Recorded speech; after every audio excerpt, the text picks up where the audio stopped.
Sorry, हे विसरून गेले होते लावायचं. ठीक आहे. तर बघा, घटक एक जो आहे, तर घटक एकमध्ये काय आहे? भाषा, भाषा आविष्काराची रूपे आणि भाषा विज्ञान. ठीक आहे. काय आहे? भाषा, भाषा आविष्काराची रूपे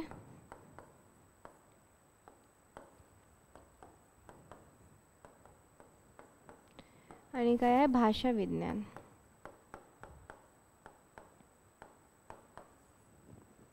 ठीक आहे. तर आपण काल पाहिलं होतं की भाष या संस्कृत धातूपासून काय झालेलं आहे? भाषा ह्या शब्दाची निर्मिती झालेली आहे. ठीक आहे. भाष या संस्कृत शब्दापासून काय झालेलं आहे? भाषा या शब्दाची निर्मिती झालेली आहे. आणि आपण त्याचबरोबर काय पाहिलेलं आहे? भाषेची लक्षणे. काय पाहिलेलं आहे? भाषेची लक्षणे आपण पाहिलेली आहे.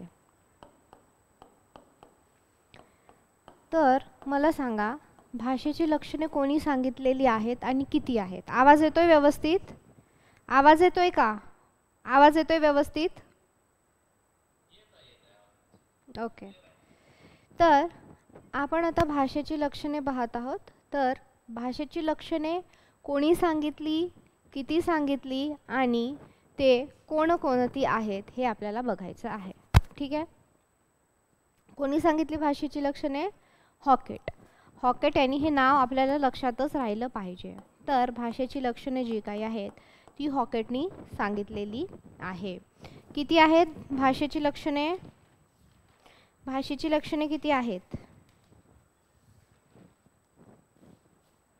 सांगा? तर आपल्याकडे काय आहे? 7 भाषेची लक्षणे आहे.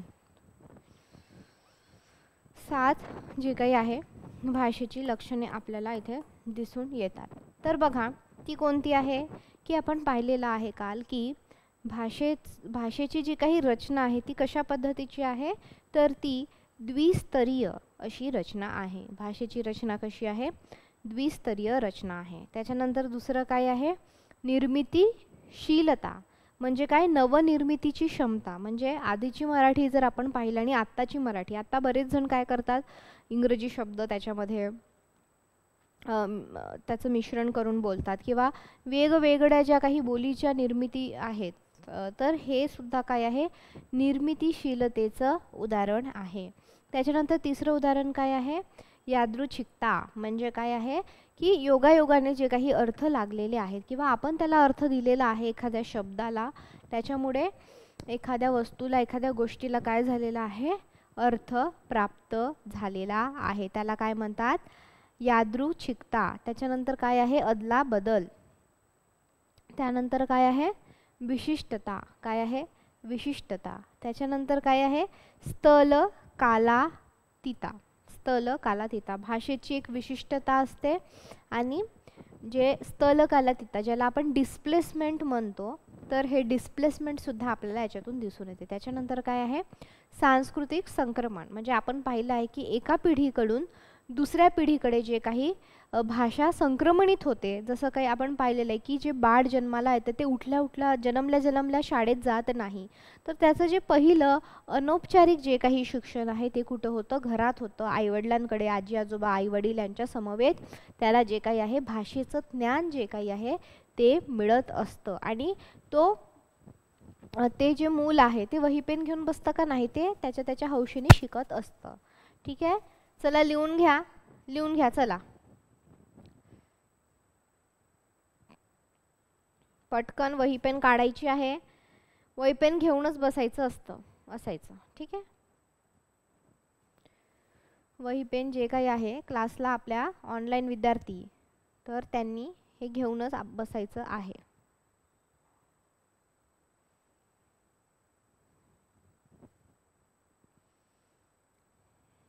ठीक आहे.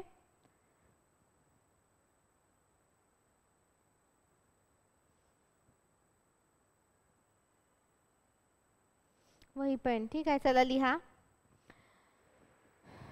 भाषे हॉकेटनी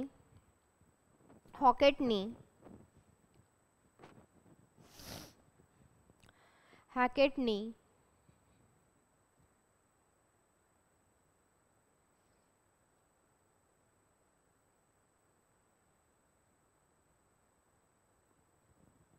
हॅकेटनी, हॅकेटनी भाषेची लक्षणे सांगितलेली आहेत. 7 भाषेची लक्षणे सांगितलेली आहेत. 7 लक्षणे. पहिलं लिहायचं आहे द्विस्तरीय रचना. पहिलं लिहायचं आहे द्विस्तरीय रचना. द्विस्तरीय रचना. दुसरं लिहायचं आहे निर्मितीशीलता.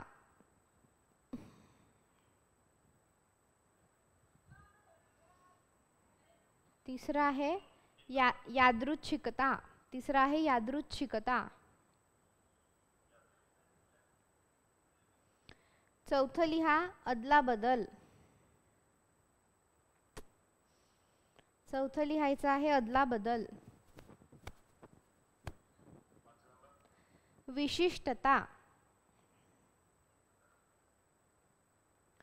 विशिष्टता. त्यानंतर लिहायचं आहे स्थल कालातीतता. स्थल कालातीतता. त्यानंतर लिहायचं आहे सांस्कृतिक संक्रमण. संक्रमण. सांस्कृतिक संक्रमण. ठीक आहे. तर ह्या प्रकारे काही आहे ही भाषेची लक्षणे आहे. हो. आणि आता भाषा आविष्काराचे प्रकार म्हणजे भाषा कशी प्रकट होते किंवा भाषा कशी समोर येते कोणती आहे चला लिहून घ्या. भाषा आविष्काराचे प्रकार. भाषा आविष्काराचे प्रकार मौखिक व लिखित. मौखिक व एक आहे पहिलं मौखिक भाषा आणि दुसरं आहे लिखित भाषा. पहिला आहे 2 प्रकार आहेत भाषा आविष्काराचे 2 प्रकार आहेत. एक आहे मौखिक भाषा दुसरा आहे लिखित भाषा.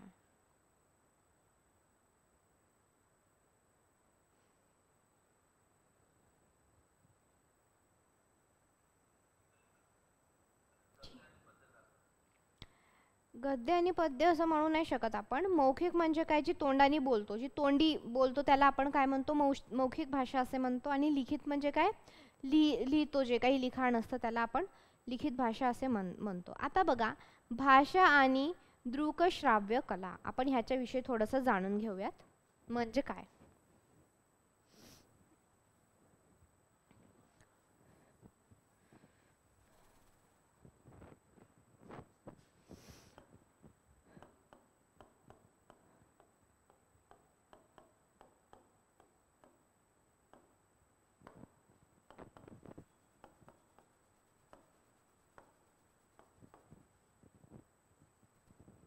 भाषा आणि दृकश्राव्य कला.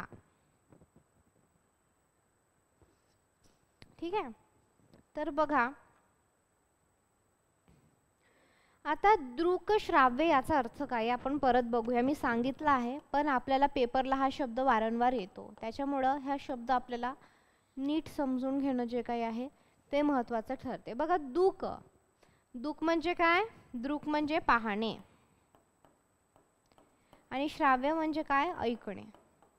म्हणजे जी गोष्ट एकाच वेळी पाहता येते आणि ऐकता येतं असं जे काही आहे त्याला आपण काय म्हणतो दृकश्राव्य असे म्हणतो. काय म्हणतो दृकश्राव्य असे म्हणतो. ठीक आहे. लिहून घ्यायचं आहे व्यवस्थित.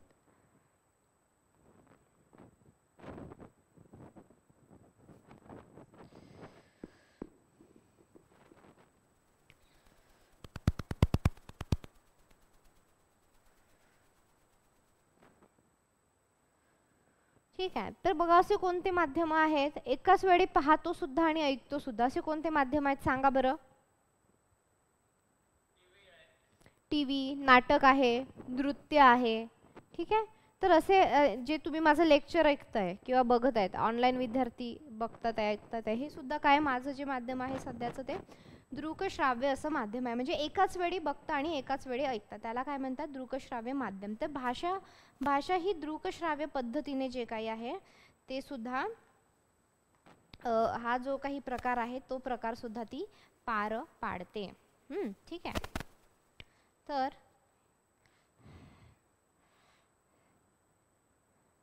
सेकंड, ठीक आहे. तर अशा पद्धतीने बघा, भाषा आणि दृकश्राव्य कला यांचा भाषिक दृष्टीने विचार करता ते ललित कलांच्या जवळ जाणारे असेल. आता ललित कला म्हणजे काय किंवा आपण ललित साहित्य म्हणजे काय आपण हे पाहिलेलं आहे की जे वैचारिक साहित्य नसतं ते आपण काय म्हणतो, त्याला ललित साहित्य म्हणतो. त्याच्यामुळं पूर्णतः जे श्राव्य माध्यम आहे ते पूर्णतः स्वातंत्र्य नसते, कारण भाषेला दृक कलेचा आधार घ्यावा लागतो. म्हणजे काय फक्त भाषा दिसते का, नाही, कारण आपल्याला त्याच्यामध्ये बघणं आहे, हावभाव असतील, इतर ज्या गोष्टी आहेत त्या सुद्धा येतात. म्हणून ते दृकश्राव्य जे काही भाषेचं माध्यम आहे तर त्या भाषेच्या माध्यमाला आपण पूर्णपणे ते स्वतंत्र आहे असं म्हणू शकत नाही. पूर्णपणे स्वतंत्र आहे असं म्हणू शकत नाही, कारण ते पूर्णपणे स्वतंत्र नसते. त्याला दृक ह्या माध्यमाचा म्हणजेच पाहणे ह्या माध्यमाचा काय घ्यावा लागतो, आधार घ्यावा लागतो. आता तो अभिव्यक्तीसाठी आणि दृकश्राव्य कलेमध्ये जिवंत नाटकाचे सादरीकरण ही अभिव्यक्ती दृकश्राव्य कलेचा एक भाग आहे. कुठलंही तुम्ही नाटक बघा, कुठलंही विजय तेंडुलकरांची नाटक आहे, पुलंची नाटकं आहे, ह्या प्रकारचे जे काही आहे सगळं, तर ती काय आहे एका प्रकारची तर ती हे काय आहे सगळी नाटक दृकश्राव्य नाटकं आहे. आता श्राव्य कलेमध्ये काय होतं की दूरचित्रवाणीवरील जे काही कार्यक्रम असतील, चित्रपट, नाटकाला ह्या सगळ्या प्रकारांचा समावेश जो काही आहे त्याच्यामध्ये होतो आणि ते एकाच वेळी प्रत्यक्ष पाहिले आणि ऐकले जातात. त्यामुळे त्या अभिव्यक्तीचा परिणाम जो काही आहे दीर्घकाळ टिकतो. आता दृकश्राव्य कलेसाठी उपयोजित भाषा ही सहज, साधी, सरळ, सोपी पण प्रभावी असून त्याच्यात दृश्य जे काही आहे प्रत्यक्ष समोर उभे करण्याचं प्रतिनिधित्व केलं जातं. जसं तुम्ही एखादं नाटक बघता, एखादं चित्रपट बघता, तर आपल्याला याच्यामध्ये काय दिसून येतं की समोर काय आहे, तंतोतंत चित्र उभं राहिलेलं आहे. समजा आपण एखादी कादंबरी वाचतोय, समजा आपण एक चंद्रमुखीचं उदाहरण घेऊया. चंद्रमुखी एक कादंबरी होती जी विश्वास पाटील यांनी लिहिलेली होती आणि ती कादंबरी होती. नंतर काय झालं, तिचा सिनेमा झाला. तर वाचताना काय आपल्या डोक्यात, आपल्या कल्पनेत आपण काय केलेले आहे, चित्र उभारले आहेत. पण जेव्हा त्याच कादंबरीचा चित्रपट तयार झाला तेव्हा आपल्याला ती गरज पडली का, नाही? का नाही पडली ती गरज? कारण ते चित्र जे काही आहे ते आपल्या डोळ्यासमोर काय आहे, उभे राहिलेले आहे. ते काय आहे, आपल्या डोळ्यासमोर काय आहे, उभे राहिलेले आहे. त्याच्यामुळं आपल्याला ते उभारण्याची गरज पडली नाही. म्हणजे तुम्हाला समजतंय का, भाषा श्राव्य माध्यमांचं सुद्धा काम करते आणि असं वैचारिक ललित माध्यमांमध्ये सुद्धा काम करते आणि याच्यातला जो काही फरक आहे तो आपण इथे समजून घेतलेला आहे. आता बघा, नाटक हे जे काही दृकश्राव्य कला आहे तर याच्यातून जीवनाच्या अनुभवाची सुद्धा जाणीव होते. शब्दांबरोबर काय होतं, आपल्याला श्राव्यही म्हणजे आवाज सुद्धा जो काही आहे ऐकू येतो. त्यामध्ये घटना आणि प्रसंग यांची जी काही आहे गुंफण असली तरी संवाद हे त्यातील प्रकटीकरणाचे साधन असते. म्हणजे इथे एखादं नाटक चालू आहे, चेहऱ्यावरचे हावभाव, तो प्रसंग, भावना दाखवणे, प्रत्यक्ष आवाज येणे कानामध्ये, तर हे जे काही सगळं आहे हे ह्या दृकश्राव्य माध्यमांचं काय असतं, विशेष असतं. ठीक आहे. तर अशा प्रकारे जे काही आहे, जसं की लोकमान्य टिळकांचं जे वाक्य आहे, कोणतं आहे सांगा बरं? खूप प्रसिद्ध असं त्यांचं एक वाक्य आहे. अनेक आहेत पण एक वाक्य जे आहे ते सगळ्यांना माहीत आणि खूप प्रसिद्ध आहे, लोकमान्य टिळकांचं. सांगा बरं कोणतं आहे? लोकमान्य टिळकांचं जे स्वराज्यावर असलेलं वाक्य आहे ते कोणतं आहे, सांगता येईल का?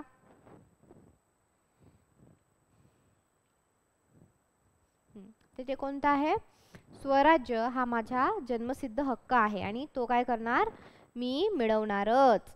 आणि असं जे काही आहे तर ते आजही आपल्या कानामध्ये काय आहे, त्याची गूंज आहे. किंवा जर तुम्ही जागतिक पातळीवरचं उदाहरण घेतलं, जसं आपल्याला माहिती आहे शेक्सपियर, याचं नाव माहिती आहे आपल्याला, त्याचं काय आहे, to be or not to be, that is the question. जसं की हा चित्रपट आला होता, कोणता चित्रपट होता नाना पाटेकर यांचा,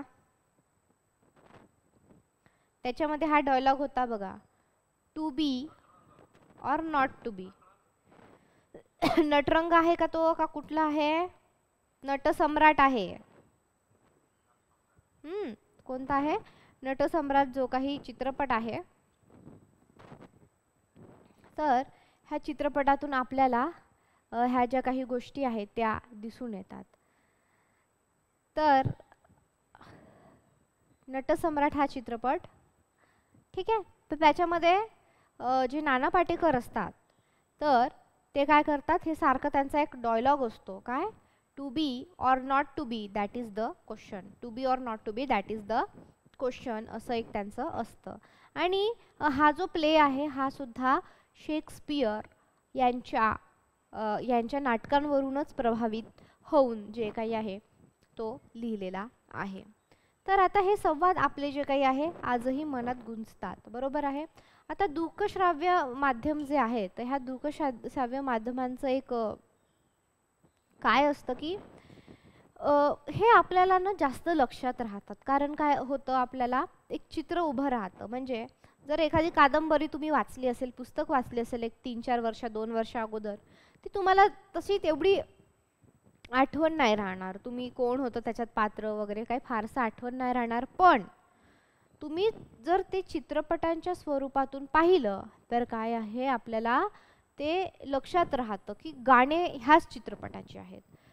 जे काही ॲक्टर्स आहेत किंवा ज्यांनी अभिनय केला ती ह्याच चित्रपटाचं आहे. तर हे दृकश्राव्य माध्यमाचं एक प्रकारे हे आहे.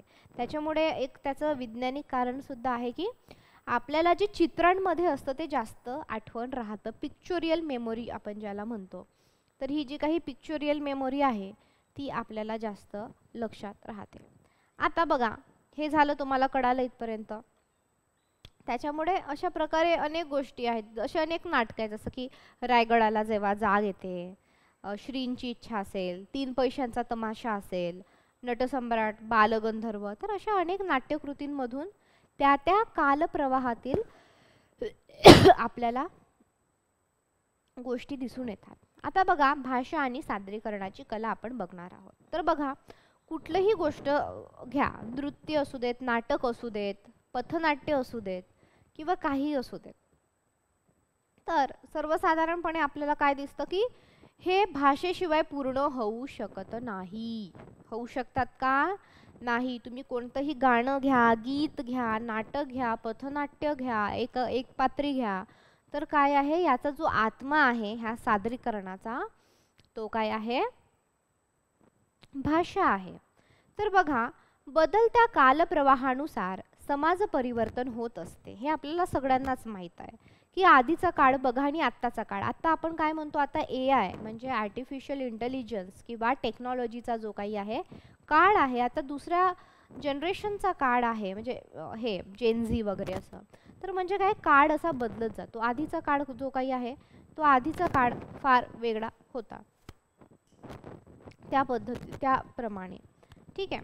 आणि जागतिकीकरण, उदारीकरण, खाजगीकरण, तर ह्या गोष्टी बदलत चाललेल्या आणि याच्यामुळेच काय आहे की आर्थिक घडामोडींचा समाज मनावर होणारा परिणाम. आणि मग याच्यातून काय होतात की ह्या सुद्धा घटना काय होतात, एखाद्या साहित्यकृती निर्माण व्हायला किंवा एखादी साहित्यकृती यायला ठरायला म्हणजे प्रभावी करतात हे घटक. तर बघा, आता तुम्हाला सांगता येईल का, 3 पैशांचा तमाशा हे जे काही नाटक आहे ते कोणाचं आहे सांगा बरं. 3 पैशांचा तमाशा कोणाचं नाटक आहे? चला विचार करा, मी लिहून दिलं होतं मागे एकदा. नाटकं वगैरे आपल्याला माहीत पाहिजे अभ्यासाच्या दृष्टीने जी काही असणार आहे ती. कोणती आहे 3 पैशांचा तमाशा?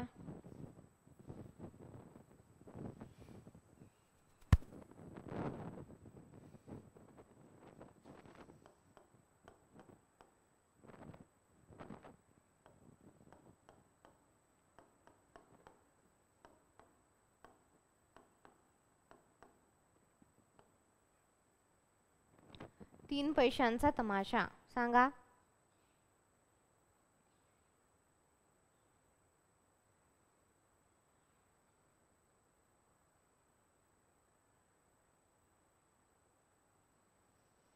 वाऱ्यावरची वरात सांगता येईल का?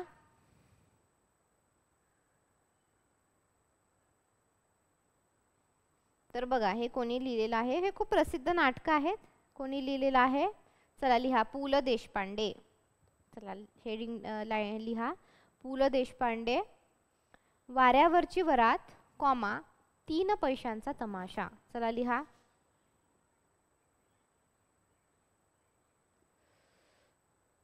वाऱ्यावरची वरात.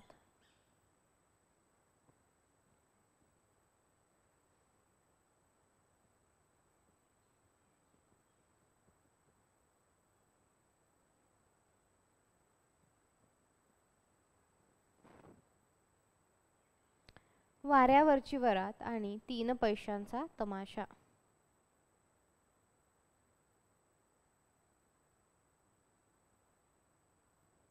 कोणी लिहिलेलं आहे?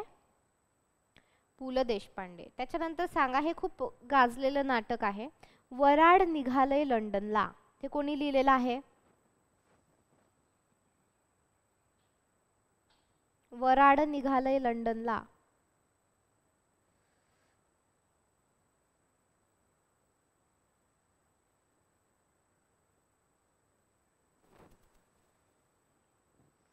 लिहून घ्या, लक्ष्मण देशपांडे. लक्ष्मण देशपांडे.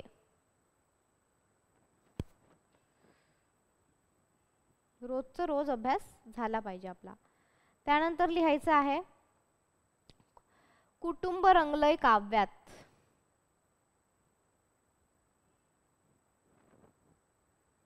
कुटुंब रंगलय काव्यात.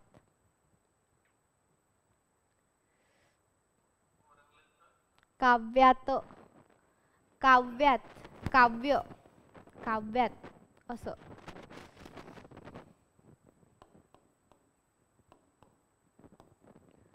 कुटुंब रंगलय काव्यात.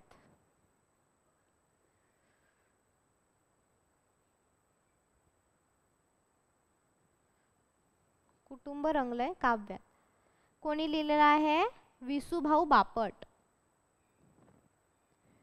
विसूभाऊ बापट.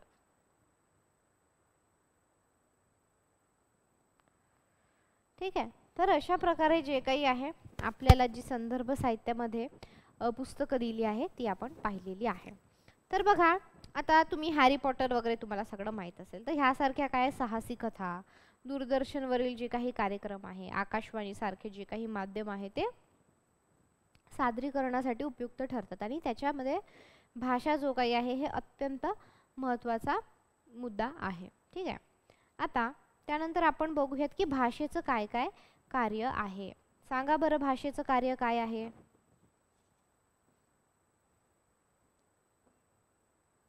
तर बघा, दैनंदिन जे काही जीवन आहे आपलं, तर दैनंदिन जीवनातील व्यक्ती साहित्यात पाहतो तेव्हा व्यक्तिदर्शन प्रभावी ठरते. म्हणजे जे काही आपलं दैनंदिन आहे गोष्टी, दैनंदिन जीवनातील व्यक्ती साहित्यात पाहतो तेव्हा व्यक्तिदर्शन आपल्याला प्रभावी ठरतं आणि ही भाषेची शक्ती असून साहित्यातील भाषेत दैनंदिन जीवनातील भाषा संघटितपणे आणि विरोधाभासाप्रमाणे व्याकरणातील लिंग वचनाचे संकेत डावलून सौंदर्यपूर्ण आणि सजीव केली जाते. त्याच्यानंतर काय आहे की भाषामध्ये प्रतीकांचा खूप मोठा वापर होतो. म्हणजे याच्यासारखं हे, त्याच्यासारखं ते. ठीक आहे. जसं आपण नारायण सुर्वेंची जेव्हा कविता पाहतो तर त्यांनी चंद्रला भाकरीचं जे काही आहे ते प्रतीक दिलेलं. त्याच्यानंतर लक्षणायुक्त भाषा म्हणजे व्याकरण असेल, अलंकार असेल.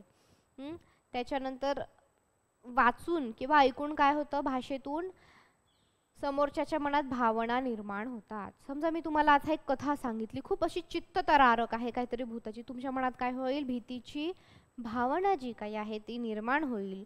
आणि समजा काहीतरी मी इथे तुम्हाला जोक सांगितला एक, तर तुम्ही काय करणार, हसणार. पण हे सगळं काय भावनांचे खेळ कशातून, कशाद्वारे किंवा कशाच्या माध्यमातून होत आहेत, भाषेच्या. कशाच्या माध्यमातून होत आहे, भाषेच्या. तर साहित्याच्या भाषिक शब्दांना केवळ अर्थच नसतो, तर शब्दांना काय असतं, वजन असतं, लय असते, ताल असतो, सूर असतो. अशा प्रकारे जे काही आहे ते. ठीक आहे. मला सांगा, काव्यप्रकाश हा जो काही ग्रंथ आहे तो कोणी लिहिलेला आहे? काव्यप्रकाश. सांगा बरं.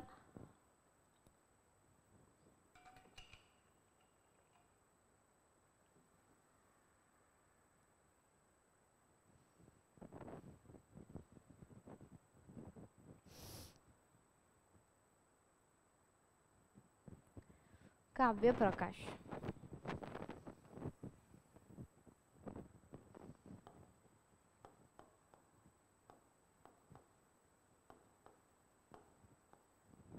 काव्यप्रकाश कोणी लिहिलेला आहे?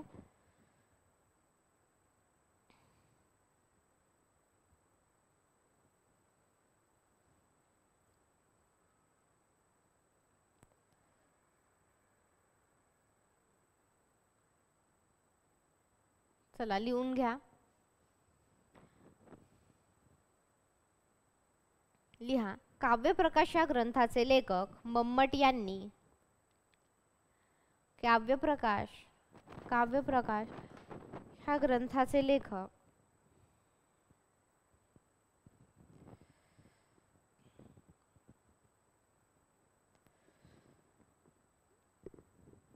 काव्यप्रकाश ह्या ग्रंथाचे लेखक मम्मट यांनी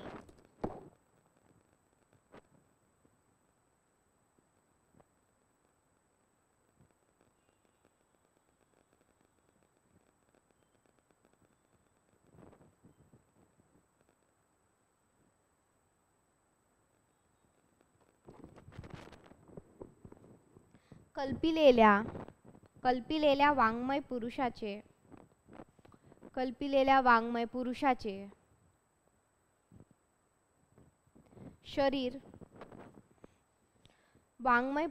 शरीर भाषा मांडले आहे.